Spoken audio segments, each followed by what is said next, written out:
I apologize if this comes across a little disjointed. I'm not the best writer, but this story is one that's haunted me for years. I've never shared it with anyone, not even my family.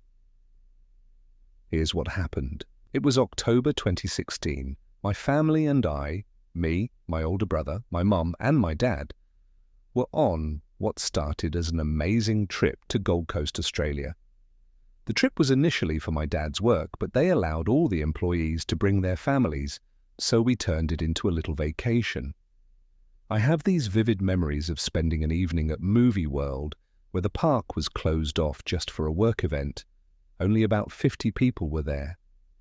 It was like having a theme park to ourselves.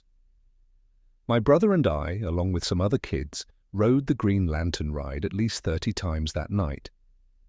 Then we had hot dogs and spent the rest of the night on the Scooby-Doo ride. I remember thinking it was the best night of my life. The day before we were supposed to head home, we decided to visit Dream World.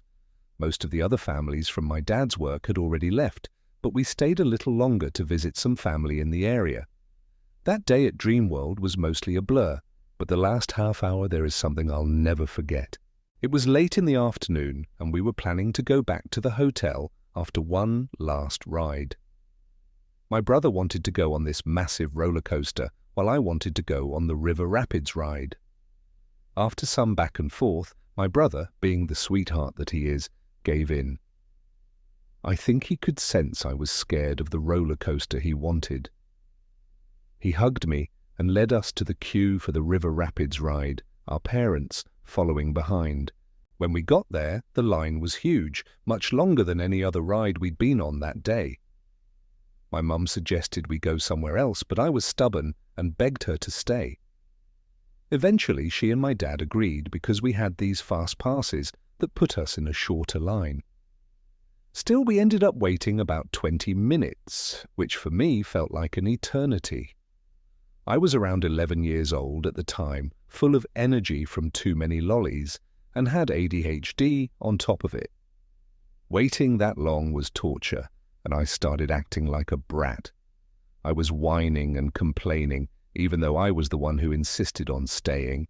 As we got closer to the front, I started pestering my brother, poking him, and even stealing the toy he'd won earlier.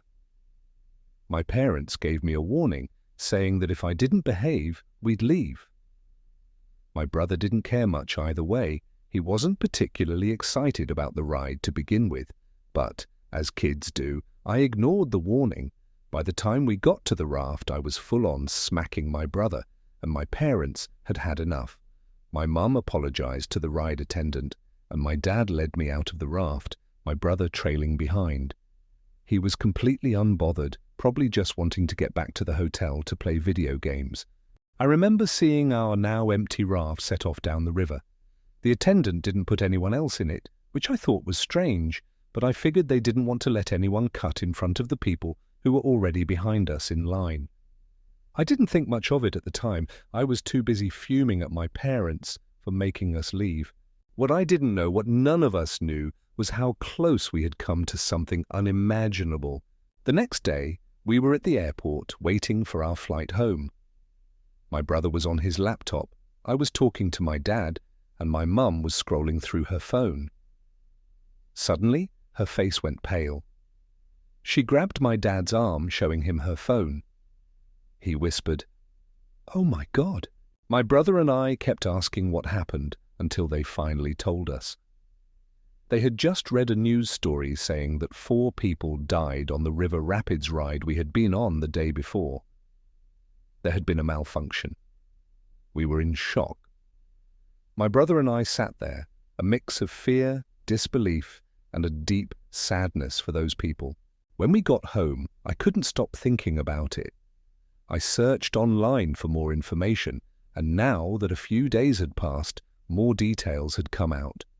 Apparently, an empty raft had gotten stuck on the track because of a water level malfunction. Another raft with 4 people in it crashed into the stranded raft, causing it to flip over.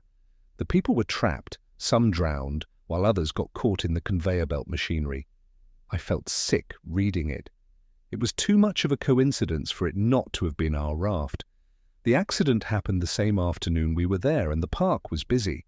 It's unlikely there was any other empty raft.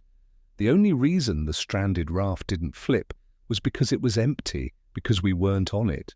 I've never talked about this with my parents.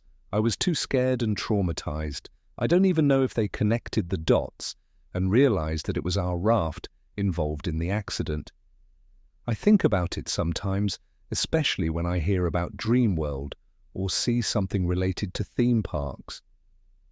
The thought of how close we came to being on that raft, how my misbehavior, of all things, might have saved us, is something that I still struggle to wrap my head around.